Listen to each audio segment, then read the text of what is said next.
Para quem não conhece, para quem não conhece o Bradesco, essa é a estrutura do banco, é uma grande holding diversificada, é segmentado principalmente na parte de crédito e serviços, serviços esses que incluem seguros. Se vocês olharem com mais detalhes aí, vocês vão ver algumas empresas que vocês ou investem ou consomem os seus produtos e serviços e não sabem que está sob controle do Bradesco, por exemplo, empresa de saúde, o Bradesco tem participação relevante na Fleury e na Odontoprev.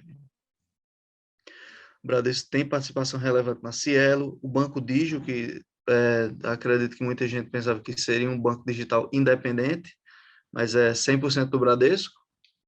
Então, tenham cuidado quando alguém fala banco digital independente, muitas vezes está um banco tradicional por trás dele. E na parte de seguros, quase todos os grandes bancos têm participação relevante em uma seguradora. O Itaú tem na Porto Seguro, o Banco do Brasil tem na BB Seguridade, o Santander é ligado à Sul América e o Bradesco tem a sua própria operação no Bradesco Seguros. Ele não tem assim uma grande seguradora que ele faz investimentos. Ele tinha participação relevante no IRB, que é Resseguros, mas seguradora direta ele faz isso tudo dentro da sua própria estrutura. Principais resultados do Bradesco: lucro líquido recorrente de 6,3 bilhões, só para vocês terem uma ideia de magnitude, o do Itaú é 6,7 bilhões, o recorrente, mas o Bradesco é um pouco menor do que o Itaú, é o segundo maior banco privado do Brasil. E a gente vê a estabilidade trimestral, menos 3% na comparação trimestral, principalmente pelo resultado de seguros. A gente vai entender melhor como é que esse resultado de seguros impactou a lucratividade do Bradesco. Mas na comparação anual, 63% de altas. Bem que essa comparação anual fica um pouco injusta da gente fazer, que foi no segundo trimestre do ano anterior, quando todas as instituições financeiras reportaram resultados muito ruins, porque constituíram provisões elevadas esperando uma alta inadimplência por causa da crise do Covid. Boa parte dessa inadimplência não ocorreu, então é possível que haja reversão de provisões nos próximos períodos. Margem financeira total, que é aquele resultado de crédito que o banco tem com seus clientes, e de tesouraria, as negociações que a tesouraria do banco faz no mercado, 15,7 bilhões, de novo, estabilidade trimestral, mais 1% em relação ao trimestre anterior, e uma queda de 5,7% em relação ao segundo trimestre de 2020. Segundo trimestre de 2020 foi quando a gente teve grandes altas na bolsa, era a bolsa se recuperando do baque que teve no trimestre anterior. Então, por isso, a base de comparação também é um pouco estranha. PDD expandida é o custo do crédito para o banco, principalmente a inadimplência, e ele vem reduzindo de maneira muito forte a sua PDD, porque aquela expectativa de perda em relação a operações de crédito vai caindo cada vez mais à medida que a economia se recupera. Com a economia de volta aos trilhos, então o banco é obrigado a realizar menos reconhecimento de despesas concretos que podem não ser pagos. Então, a gente vê a comparação aqui, PDD expandido de 3,5 bilhões, caiu 10,7% em relação ao trimestre, menos 60% em relação ao mesmo trimestre de 2020. Lembrando que aquelas provisões constituídas em 2020, no segundo trimestre, foram recordes. Nem nas outras crises que a gente teve aqui no Brasil foram constituídas provisões dessa magnitude, até porque daquelas crises para cá, todos os bancos cresceram muito. Receitas com serviço, esse é um ponto de grande atenção, porque quem não viu a live ontem, eu comentei também sobre o Itaú que está aumentando receita com serviços. Uma das teses de investimentos que as fintechs vão tomar muito o mercado dos bancos tradicionais é que as fintechs oferecem serviços a custo zero, serviço de conta corrente, de cartão, sem custo nenhum na teoria. E com isso, os bancos vão perdendo seus clientes, porque começam a cobrar os serviços e os clientes vão migrando para as fintechs. Não é o que está ocorrendo na realidade. Receitas com serviço do Bradesco, 8,4 bilhões. Teve crescimento tanto trimestral quanto anual. Então, esse crescimento trimestral aqui, apesar de pouco, é 4,3%. Quer dizer, não é pouco trimestralmente. É pouco, seria 1, 2%, que está mais ou menos na margem de estabilidade, mas cresceu bastante trimestralmente e anualmente nem se fala, até porque as agências estavam fechadas no segundo trimestre do ano anterior e ele não teve como gerar tantas receitas com serviços. Uma parte ruim do resultado do Bradesco são essas receitas do segmento de seguros, previdência e capitalização. O Bradesco teve queda de 40% a 60%, dependendo da base de comparação nessas receitas.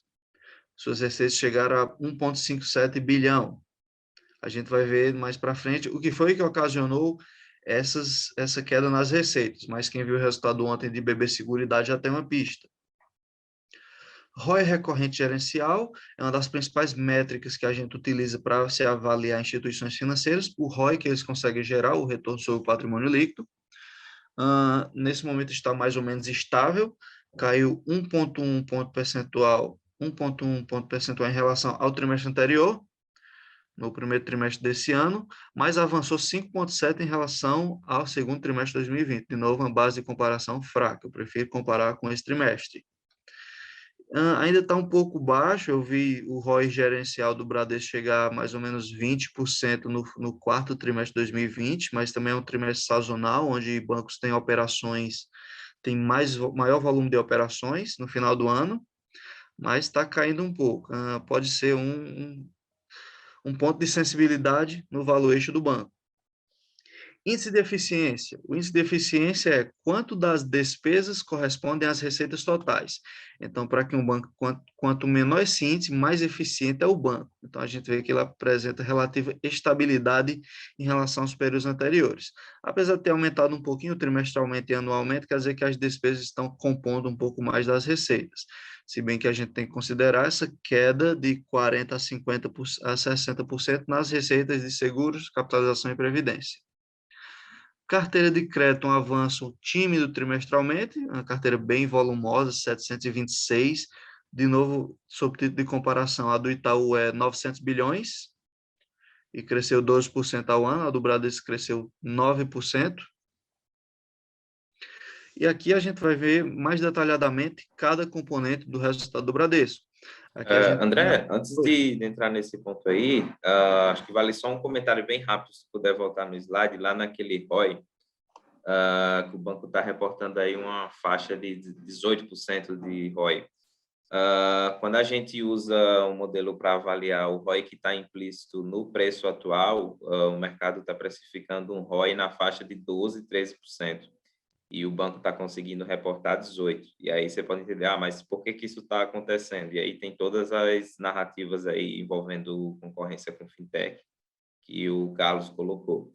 Aí o pessoal até fala, a ação não anda, não sei o quê, mas não é por falta de fundamento, né? O banco vem melhorando trimestre a trimestre, reduzindo a agência, esse tipo de coisa. Mas enquanto tiver essas narrativas aí, a ação deve ficar um pouquinho de lado, mas está conseguindo reportar a rentabilidade. Então, a narrativa mostra uma coisa, os dados mostram outras, lucro sempre aumentando, sempre gerando altos retornos para os seus acionistas, e na teoria está barato, mas por ser um banco tradicional e instituição gigante, também não são esperadas valorizações, assim, aqueles foguetes que aumentam 15%, 20%, 30% no trimestre. É bem provável, porque é uma empresa já estável, já distribui boa parte dos resultados sobre dividendos, e não tem tantas perspectivas de crescimento, apesar de ter. Sempre vai expandindo sua carteira de crédito. O Brasil é um país onde a carteira de crédito em relação ao PIB ainda é baixa, então há espaço para crescimento. Aqui na margem financeira, que é o resultado com clientes e com tesouraria, que é essa margem com mercado, a gente vê que, historicamente, nesses últimos períodos, a margem com mercado, que seria uma menos recorrente, que é aquele trade que o banco faz, negociação de ativos, está sendo reduzida, que é natural, é um resultado que a gente não pode esperar tanta recorrência. Vai ficar mais ou menos de 2,3 bilhões, que é a média. No segundo trimestre de 2020, foi de 3,5 bilhões. Mas essa margem com clientes é o que o banco ganha de juros sobre a sua carteira de crédito. Então, é o resultado realmente bancário. Aqui embaixo vocês podem ver a evolução da PDD, a margem com clientes e a PDD. A PDD aqui em vermelho, vocês veem o volume que foi no primeiro e segundo trimestre de 2020, recordes para o banco. E vem caindo desde então. Então, por isso que os bancos, todos os bancos, de forma geral, estão melhorando seus resultados, porque as PDDs constituídas, aquela perda esperada para o crédito, o recorde foi no segundo trimestre. Depois disso, só vem reduzindo essa despesa. Carteira de crédito, o banco avançou aqui na sua carteira de crédito 4,10,6%, principalmente com pessoas físicas. O banco está fazendo muito empréstimo à pessoa física. Então, se torna uma carteira mais arriscada, mas, por outro lado, se torna também uma carteira que vai cobrar juros maiores, mais rentável. Tem essa escolha do banco em avançar sua carteira de crédito por uma direção ou outra. Pessoas físicas normalmente têm uma inadimplência maior, mas pagam juros maiores. Então, a escolha do banco é aumentar sua carteira de crédito através da exposição a pessoas físicas. Vocês veem que pessoas jurídicas, para grandes empresas, o Bradesco perdeu o mercado, enquanto para micro e pequena, ele aumentou. De novo, outra escolha. Micro e pequenas empresas pagam juros mais elevados. Grandes empresas pagam juros próximos à Selic, próximos ao CDI. Então, não, é uma carteira que você tem resiliente, que recebe juros e tal, mas não é aqueles juros que vai fazer tanta diferença na sua rentabilidade. Então, a escolha do banco é aumentar sua carteira de crédito em produtos mais rentáveis. Mix da carteira total, a gente vê esse avanço na carteira de pessoas físicas, aqui em vermelho à esquerda, nesse primeiro quadro. Pessoas físicas saiu de 33% da carteira total, agora está em 39%, de 2016 para cá. Então, é uma mudança de longo prazo na composição da sua carteira. Micro e pequenas empresas, digamos que manteve o seu share na carteira de crédito do banco. E para as pessoas físicas, que produtos são os mais demandados? O banco está expandindo bastante as suas operações com crédito consignado e financiamento imobiliário, se aproveitando até do boom imobiliário que a gente está vivendo agora. A gente pode ver nesse segundo quadro mix de produtos pessoas físicas. A participação do crédito consignado, que era 22,6%, vai para 27,5%. E o crédito consignado de todas as instituições, na maioria das vezes, é para aposentados e pensionistas do INSS e funcionários públicos. São pessoas que têm uma maior estabilidade nas suas receitas, nos seus rendimentos. Então, a probabilidade de calote é menor. Também torna-se uma carteira mais resiliente. Receitas com serviços, um ponto aqui de atenção. De acordo com as teorias do mercado, as fintechs vão tomar todas as receitas, não é o que a gente está vendo. Teve relativa estabilidade entre essas receitas.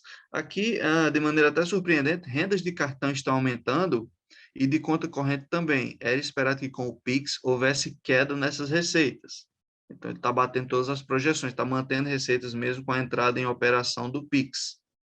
A receita que mais cresceu foi underwriting e assessoria financeira, que é aquela receita principalmente quando empresas vão para o mercado de capitais. A gente teve aí uma onda de IPOs, uma onda de empresas fazendo emissão de crédito, follow-on, então isso beneficia todos os bancos que têm a parte de investment banking. Na parte das despesas, a gente vê, quando o Bradesco não reduz despesas, ele pelo menos aumenta elas pouco. As despesas totais, as despesas total das despesas operacionais, no geral, foram reduzidas aqui trimestralmente e anualmente.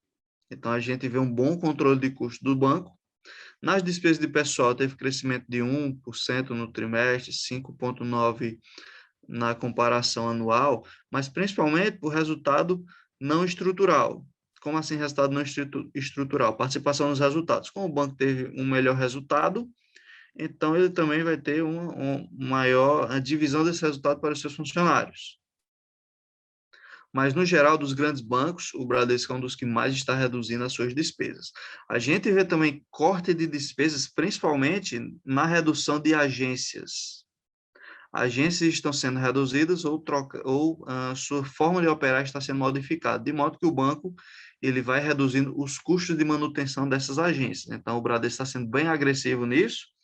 A gente vê que mais ou menos há 2 anos tinha 4.580 agências, agora tem 3.200 aproximadamente.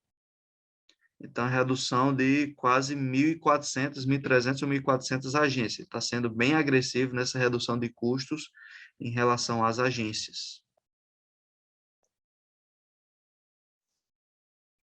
A operação de seguros, quem acompanhou o resultado ontem de BB Seguridade, lembra que os sinistros, principalmente para seguros de vida, foram bem elevados nesse segundo trimestre, por quê? Segunda onda de Covid. Então, a gente teve muitas mortes agora nesse ano de 2021 e, com isso, todas as seguradoras foram impactadas.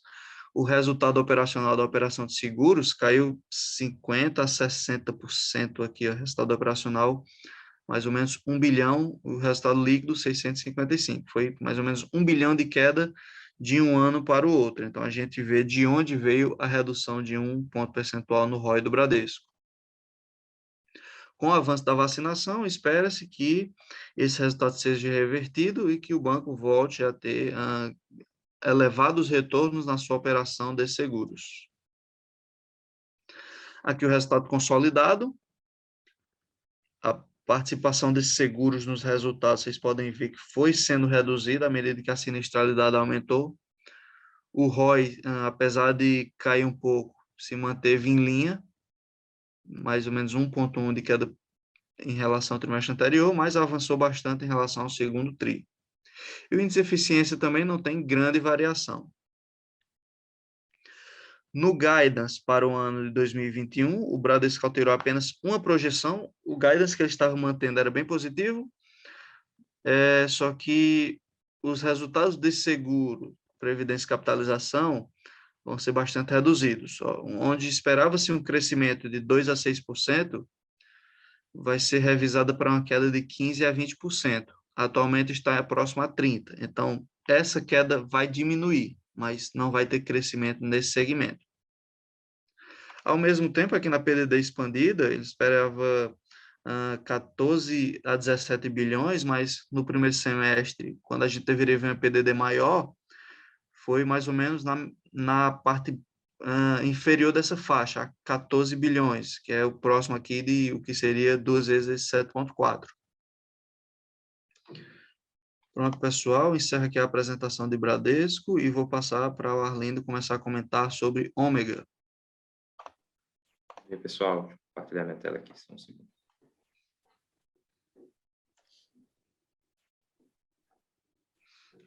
Consegue ver aí, Carlos?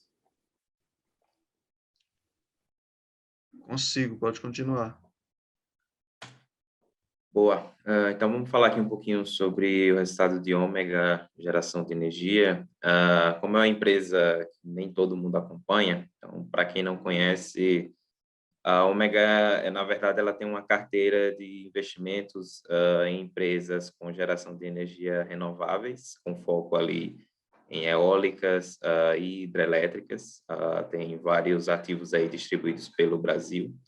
Apresentou um crescimento aí desde o IPO na capacidade de produção, fez o IPO ali em 2017 e mais que triplicou aí a capacidade de produção de energia, sempre com foco renovável.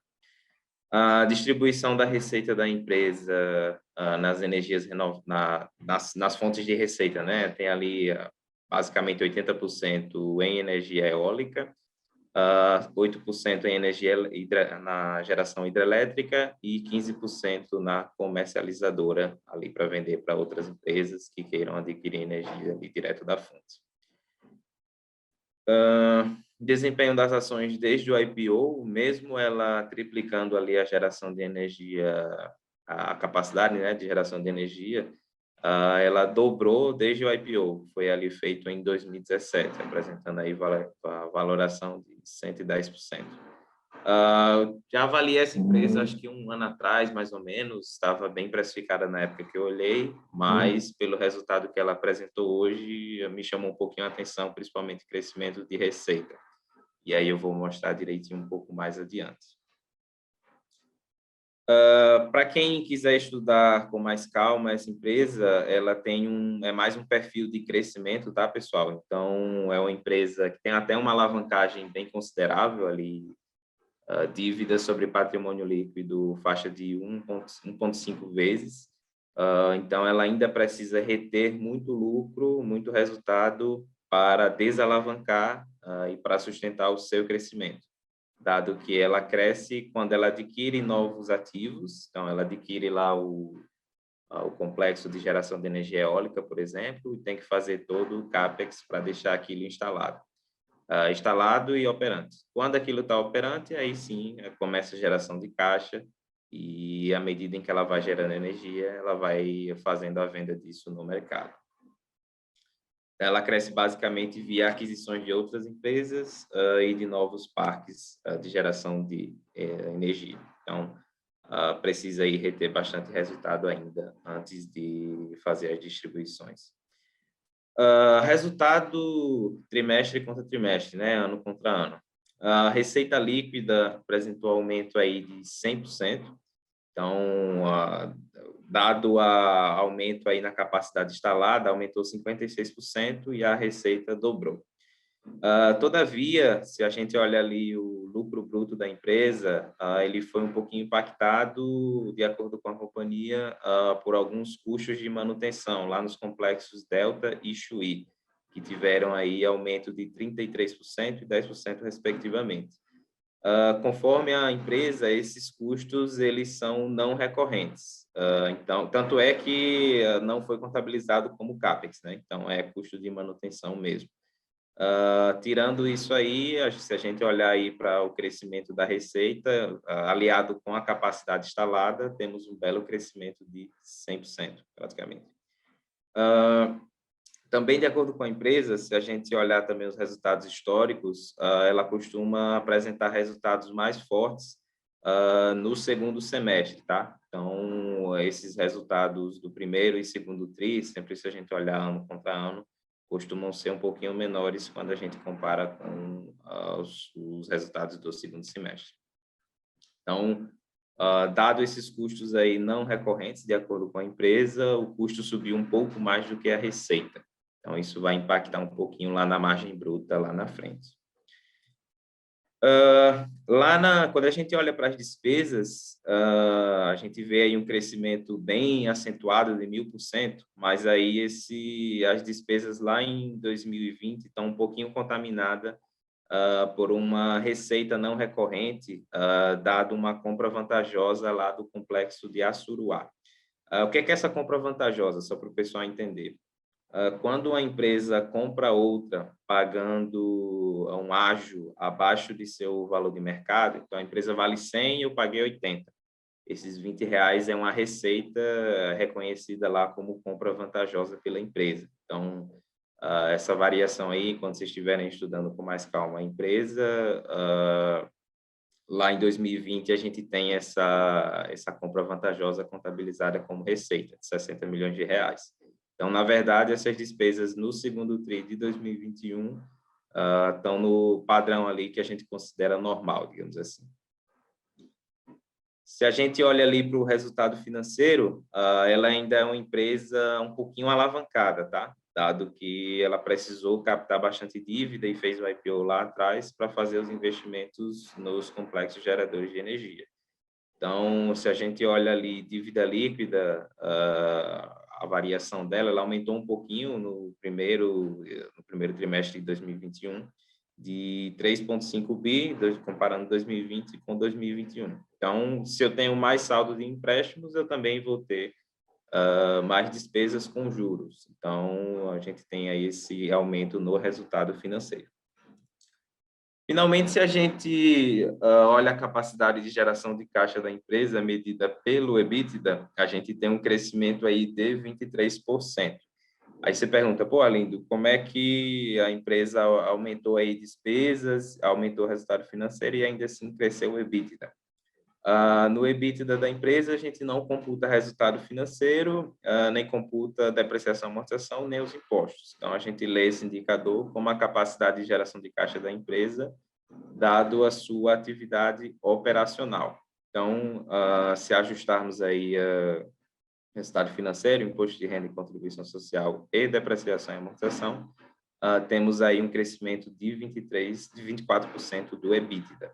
Então, com esse ajuste aí, dado esse crescimento de receita, principalmente, temos um aumento aí na geração de caixa da empresa.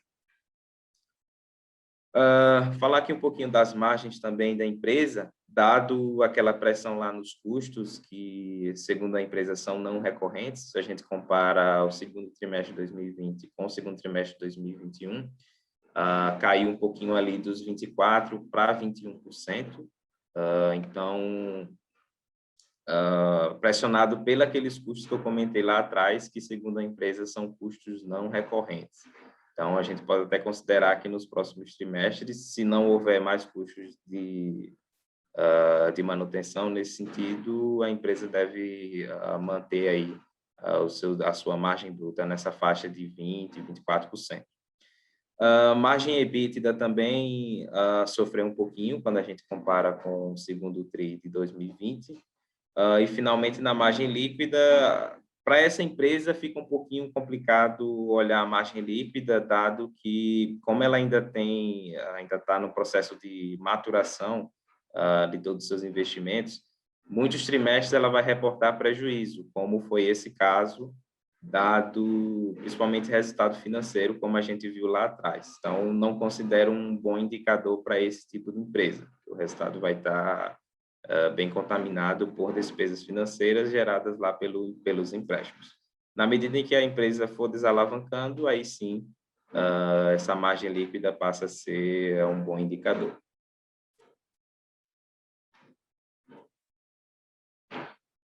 Liquidez do balanço, eu sempre gosto de olhar também como é que a empresa está em relação à liquidez corrente, liquidez imediata. Então, a gente vê aí uma redução nos níveis de liquidez, dado que ela fez um pagamento aí de principal de 1,4 bilhão, reduzindo aí um pouquinho o seu saldo de empréstimos e financiamentos. Na alavancagem total, isso não faz assim tanta diferença, se a gente compara a dívida sobre patrimônio líquido, dado que o patrimônio líquido caiu um pouquinho em virtude do prejuízo, mas se a gente olha ali liquidez do balanço, é uma posição até confortável. Então, nada que se preocupar quanto à liquidez. Resumo geral sobre a tese de Ômega. É uma empresa que vem fazendo bastante investimentos em novas aquisições de parques eólicos, hidrelétricas. Acho que foi final de julho, ela adquiriu 50% de um complexo eólico lá na Bahia, que aí ainda não está computado, né, na geração de caixa da empresa. O case de investimentos, a empresa ainda está passando por maturação de todos os seus investimentos que ela está fazendo, então é case aí para maturar 1, 2, 3 anos mais ou menos, seguindo também o seu processo de desalavancagem. Então, a ação ainda está um pouquinho de lado, porque o mercado ainda não está colocando no preço todos esses investimentos.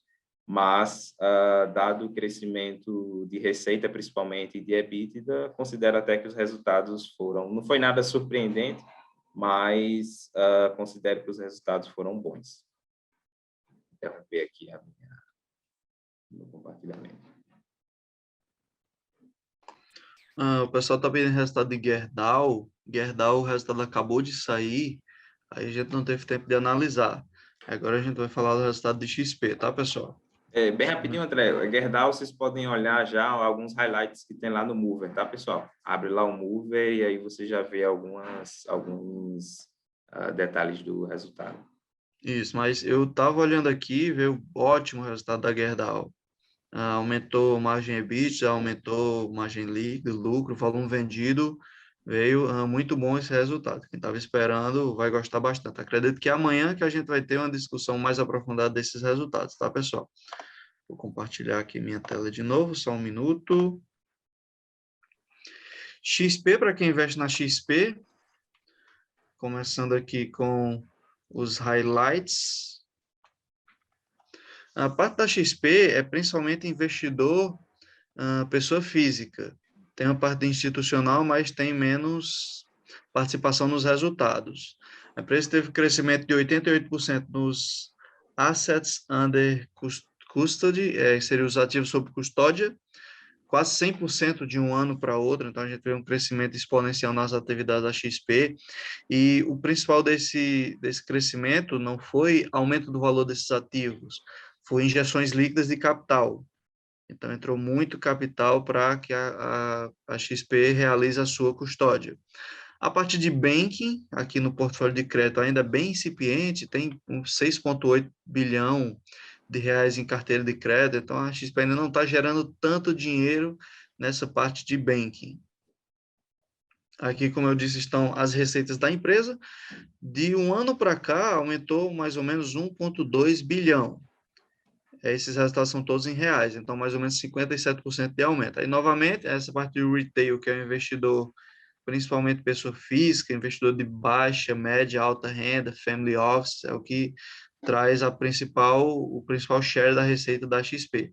Depois tem a parte institucional, a XP realiza também serviços para empresas, para fundos de investimento, para gestoras, e issuer services, seria aqueles serviços que ajudam empresas a captar recursos no mercado financeiro. Tem essa parte digital que não é muito relevante, é só 1% da sua receita.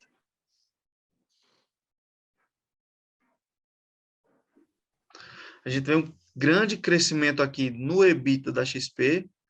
EBITDA ajustado chegou a 1,2 bilhão, passou de 704 para 1,2, então é uma empresa que está crescendo em ritmo acelerado. Cresceu 50% da receita de um ano para outro, cresceu 77% do EBITDA ajustado. Então a gente já sabe que houve melhora nas suas margens operacionais de um ano para cá.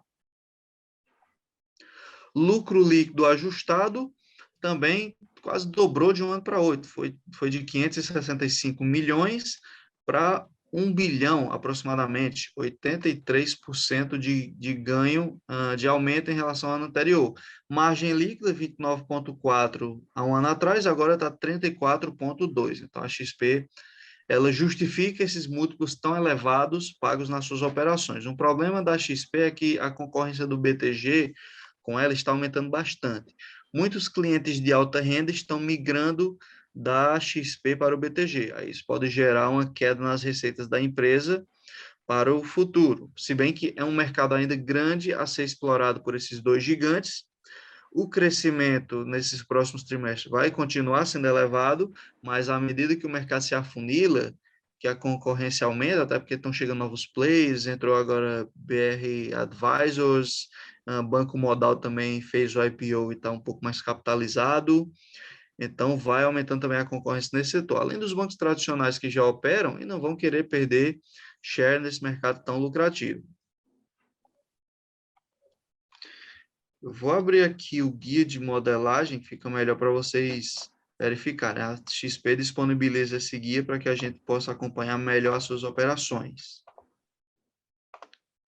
Estão conseguindo ver? Consegue ver, Aline? Sim, sim. Pronto, ok. Aqui alguns dados operacionais. Assets under custody, seriam os ativos sob custódia.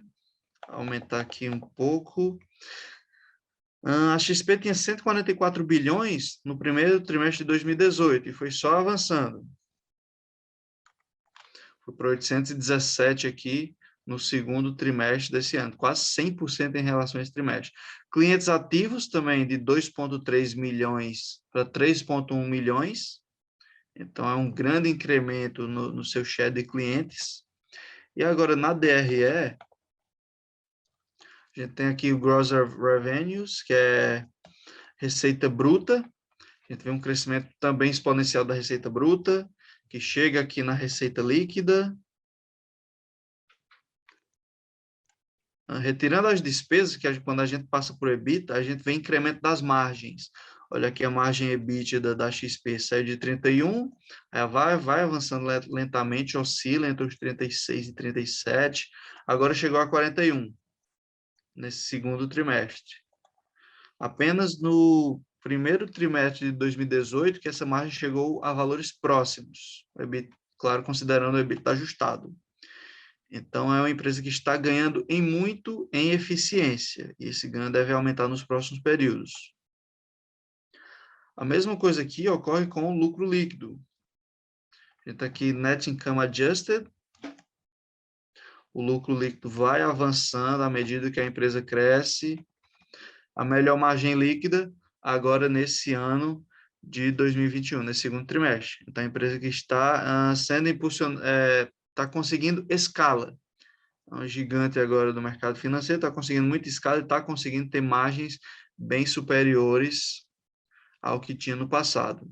Justificando boa parte do seu múltiplo alto. A XP tem um múltiplo de price to book, price to earnings bem elevado em relação aos demais players de investment banking. Então, pessoal, esses aqui são os pontos principais da nossa análise. A gente vai deixar aqui aberto para perguntas, se possível, faça algumas perguntas que a gente vai responder vocês aqui da melhor forma possível.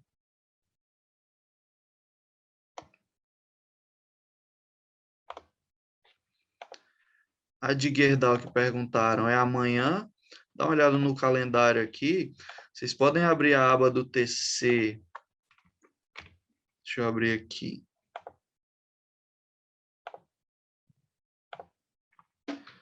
Vocês podem abrir a aba do TC e ver aqui a agenda de mercado, que tem todos os compromissos para hoje. PMI Serviços Mensal da Alemanha, não é isso? Vamos baixando um pouquinho aqui. Resultado de Gerdau, às 7 horas, lucro líquido. Saiu bem próximo ao consenso, 3,93, consenso era de 4 bi. Metalúrgica Gerdau é a controladora. Depois, o que é que a gente tem aqui de evento? Tem a teleconferência do Bradesco, divulgou os resultados ontem. Teleconferência da Gerdau e da Copasa da Redditor. E resultados vai ser aqui para o final do dia, já no fechamento do pregão. Aqui, fechamento do pregão, tem Petrobras, que vai ser comentado amanhã, AS Brasil, Banco do Brasil, Braskem, TOTUS, Lojas Quero Quero, e nos Estados Unidos, Uber e Mercado Livre. Carlos, o pessoal mandou aqui, o Fábio, ele falou o seguinte, acredita que o resultado do Banco do Brasil vem melhor ou igual ao do Bradesco? O que acompanha?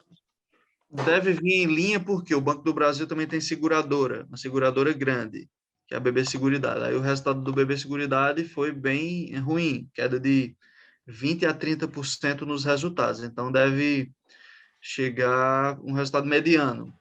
Mas vai depender do fechamento de agências do Banco do Brasil e controle de custos, porque os outros drivers, receita com serviços, receita com crédito, está acelerando, até porque vai ter aumento da taxa Selic e isso beneficia, em parte, as operações bancárias, que eles vão poder cobrar maiores taxas nas operações de crédito.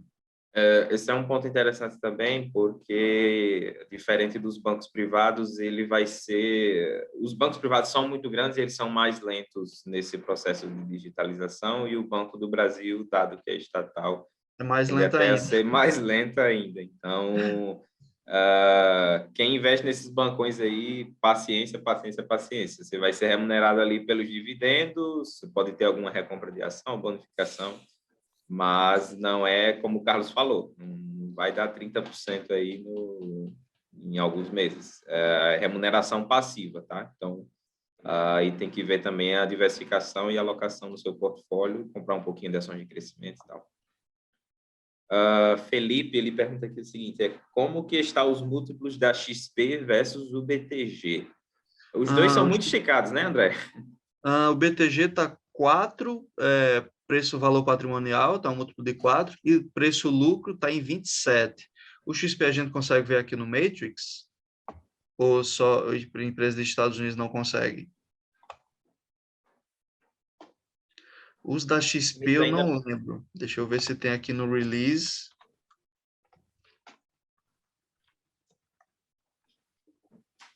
Eles não devem divulgar porque está um pouquinho... esticada está, ela vai entregar um crescimento, mas é bom a gente comparar, até porque o crescimento pode ser similar entre esses dois. O BTG também cresceu quase 100% em ativos sob custódia.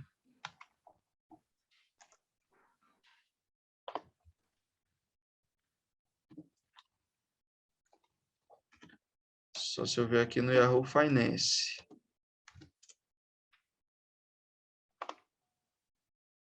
XP, só um minuto. Pronto, o Price Earnings da XP, que é o preço-lucro, está 51.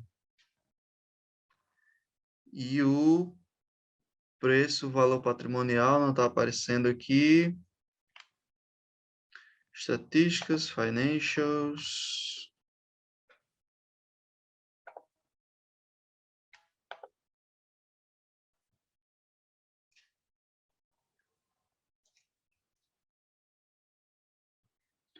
Não estou achando o preço-lucro da XP. Ou preço-valor patrimonial, preço-lucro 53 contra 27 do BTG, como se fosse a metade. Mas a gente tem que ver também que o mercado deixa implícito muito mais crescimento na XP, né? Dado ali a parte de escalabilidade, que é o que o BTG vem tentando fazer agora. Mas se a gente for olhar múltiplo cru, sem ajuste para crescimento, de fato vai parecer que as empresas estão caras, mas tem que colocar o crescimento nessa conta também. Como o André colocou aí, vem crescendo bem. Mas dá para fazer rapidinho aqui. Valor de mercado da XP é mais ou menos 120 bilhões. O patrimônio líquido dela, deixa eu ver aqui no balanço, é 12. Então está mais ou menos 10. Está 10 do preço valor patrimonial contra 4 do BTG. 10 XP, 4 BTG. Então é praticamente o dobro. Está esperando o dobro de crescimento, o dobro de rentabilidade de tudo. Se bem que os dois agora têm um valor de mercado parecido, mas o BTG tem mais patrimônio líquido, gera lucro maior. Então, a expectativa é que a XP equilibre esse jogo. Se não equilibrar, então provavelmente deve ser reduzida essa assimetria de múltiplos entre os dois. Pessoal, mais perguntas?